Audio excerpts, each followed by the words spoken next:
Article 94 of the Indian Constitution deals with the post of Speaker and Deputy Speaker of the Lok Sabha. இப்போ ரெண்டு பேருமே அவை தலைவர்கள், அதாவது அந்த லோக்சபாவுடைய அவை தலைவர் ஸ்பீக்கர், அவர் ஆப்சன்ஸ்ல டெப்டி ஸ்பீக்கர். இப்போ இவங்களுக்கான எலெக்ஷன் வந்து நடக்கும் தனித்தனியா.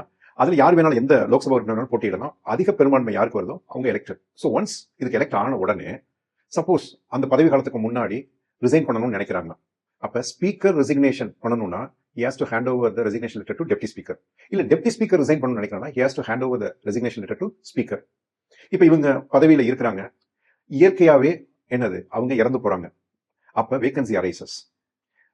நெக்ஸ்ட் இவங்க பதவியில ஒழுங்கா செயல்படல. அப்ப லோக்சபா கேன் ரிமூவ் தம்.